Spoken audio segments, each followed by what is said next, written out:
నమస్తే, welcome to PJ news.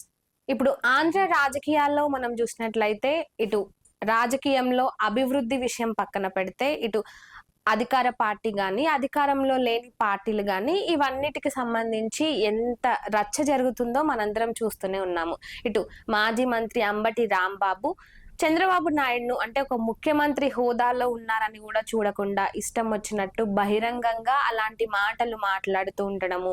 ఇక దానికి సంబంధించి ఇటు టీడీపీ కార్యకర్తలు కూడా ఏమూకోలేదు. ఆయన ఇంటిపై దాడులు చేయడము, ఆయన ఈ విధంగా అంటే ఇటు వైసీపీ పార్టీకి సంబంధించిన కేవలం అంబటి రాంబాబు మాత్రమే కాకుండా పేర్ని నాని కావచ్చు, కొడాలి నాని కావచ్చు, రోజా ఇలా వైసీపీ పార్టీలో ఒక్కరని కాదు ప్రతి ఒక్కరు కూడా ఇటు ఏదైతే మిగతా పార్టీ వాళ్ళు ఉంటారంటే చంద్రబాబు నాయుడు గాని, పవన్ కళ్యాణ్ గాని, లోకేష్ ను గాని ఇప్పటి నుంచే కాదు వాళ్ళు 5 సంవత్సరాలుగా గతంలో అధికారంలో ఉన్నప్పుడు కూడా అధికారంలో ఉన్నప్పుడు అందరూ చేయాల్సిన పనేంటి అంటే ఆ రాష్ట్రం అభివృద్ధి జరుగుతుందా, ఆ రాష్ట్రాన్ని ఎలా అభివృద్ధి చేయాలి, సంక్షేమం విషయంలో గాని ప్రజలకు ఏ విధంగా అండగా ఉండాలని కదా ఆలోచించాలి. అప్పుడు కూడా ఒకటే మోటో ఇటు పవన్ కళ్యాణ్ గాని చంద్రబాబు నాయుడు గాని వీళ్ళని ఏ విధంగా కేసులు పెట్టి ఇరికించాలా, ఏ విధంగా కించపరిచి మాట్లాడాలా, ఇదే ఒక మోటోతో ముందుకు వెళ్తూ వస్తున్నారు. ఇక ఇప్పుడు అధికారం కోల్పోయిన తర్వాత కూడా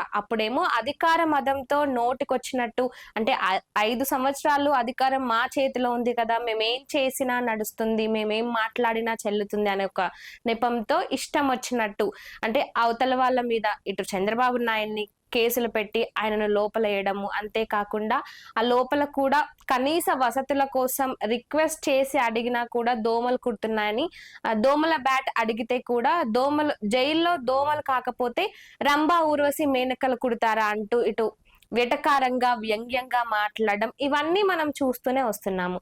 ఇక ఇప్పుడు అధికారం కోల్పోయిన తర్వాతనైనా వీళ్ళు మారతారా అంటే లేదు. అధికారం కోల్పోయిన తర్వాత కూడా ఒక్కొక్కరిగా అంటే ఒక ఇన్ని రోజులు నువ్వు మాట్లాడు, ఇంకొన్ని రోజులు నేను మాట్లాడుతా అన్నట్టుగా ఇటు వైసీపీ పార్టీకి సంబంధించిన వాళ్ళు రోజా గాని, పేర్ని నాని గాని, అంబటి రాంబాబు గాని, వల్లభనేని వంశీ గాని వీళ్ళందరూ కూడా ఇటు మైక్ దొరికితే చాలు అంటే ఏం మాట్లాడుతున్నామా అనే ఒక స్పృహ కూడా లేకుండా, ఎవరి ముందు మాట్లాడుతున్నాము, ఎక్కడ ఉండి మాట్లాడుతున్నామనే ఒక ఆలోచన కూడా లేకుండా నోటికొచ్చినట్లు అవతల వాళ్ళు ముఖ్యమంత్రినా లేదంటే ఉప ముఖ్యమంత్రినా మంత్రినా వాళ్ళ పదవులకు కూడా ఏ మాత్రం గౌరవం ఇవ్వకుండా నోటికొచ్చినట్టు మాట్లాడుతున్నారు.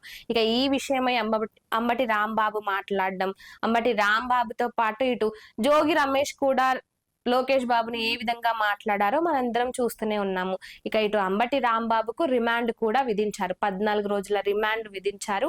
అయితే ఇప్పుడు ఆయన మాత్రం జైల్లో ఇటు చంద్రబాబు నాయుడిని ఈ విధంగా నేను అనకుండా ఉండాల్సిందేనంటూ పశ్చాత్తాప పడుతున్నారట. మరి ఇందులో ఎంత వాస్తవం ఉందో తెలియదు, కానీ ఎప్పుడైతే ఆయన బహిరంగంగా చంద్రబాబు నాయుడును ఏదైతే మాటలు అన్నాడో అంటే దూషిస్తూ ఇటు వ్యంగ్యంగా ఆ పదాలను వాడుతూ లకారాలను వాడుతూ మాట్లాడారో ఆ తర్వాత మళ్ళీ ప్రెస్ మీట్ పెట్టి మాట్లాడినప్పుడు కూడా ఆయన అంటే ఆయన మాటల్లో అహంకారం గాని అంటే నేనేదో ఒక ముఖ్యమంత్రిని ఈ విధంగా నేను అనాల్సింది లేకుండే అని ఒక చిన్న పశ్చాత్తాపం కానీ ఆయన ముఖంలో కానీ ఆయన మాటల్లో కానీ కనిపించలేదు.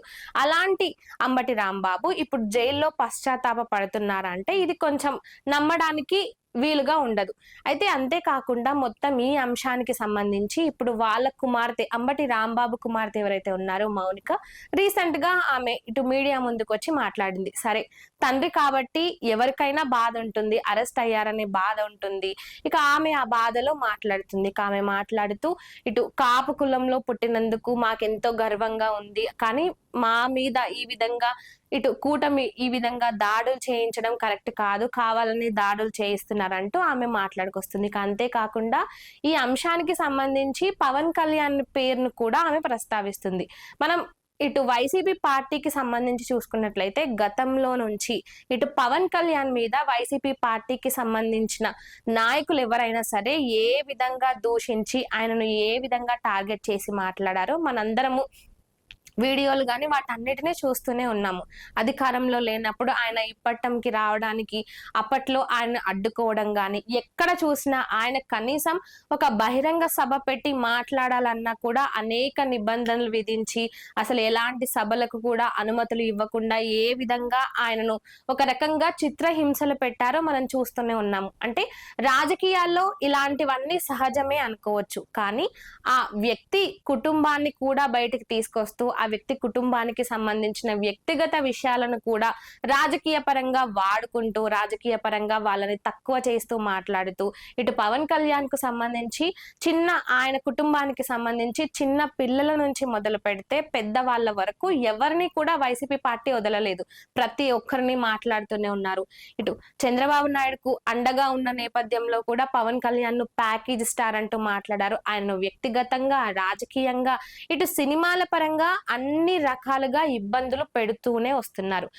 కానీ పవన్ కళ్యాణ్ మాత్రం అధికారం వచ్చిన తర్వాత ఇటు ఎప్పుడు కూడా వైసీపీ పార్టీకి సంబంధించి, అంటే అధికారంలో ఉన్నాను కదా, ఇప్పుడు నేనేం మాట్లాడినా చెల్లుతుంది, నేనేం మాట్లాడినా నడుస్తుంది అని వైసీపీ వాళ్ళు ఏ విధంగా అయితే అనుకున్నారో పవన్ కళ్యాణ్ ఆ విధంగా ఎప్పుడు అనుకోలేదు. ఆయన ఎప్పుడు ఇటు ఆంధ్రప్రదేశ్ కి సంబంధించి ఎలాంటి మీటింగ్లలో గాని, ఏ సభల్లో గాని మాట్లాడినా అభివృద్ధి గురించి మాత్రమే ఆయన మాట్లాడుతూ ఉంటారు.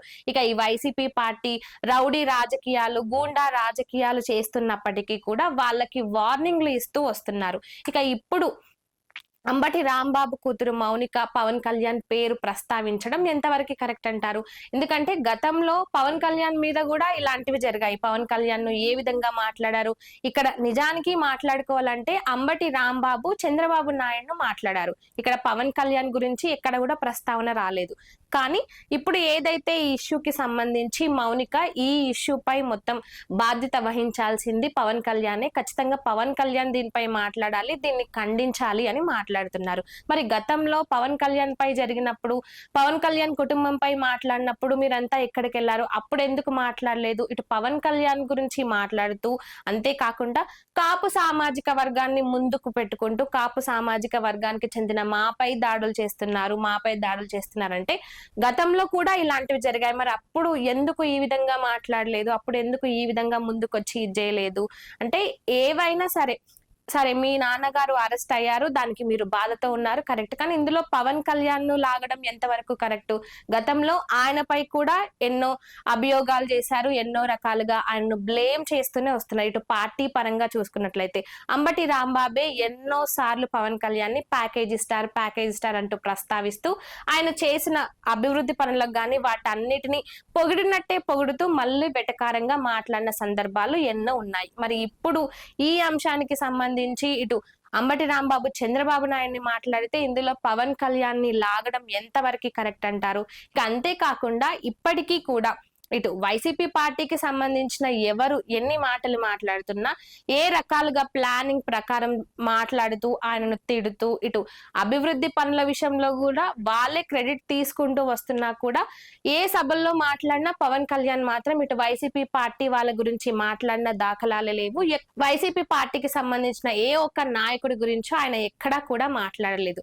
ఇక మరి అలాంటి పవన్ కళ్యాణ్ ను ఇప్పుడు మళ్ళీ ఈ ఇష్యూలోకి లాగుతూ మళ్ళీ ఇందులో మాట్లాడడం ఎంతవరకు కరెక్ట్ అంటారో మీరు కామెంట్ రూపంలో చెప్పండి.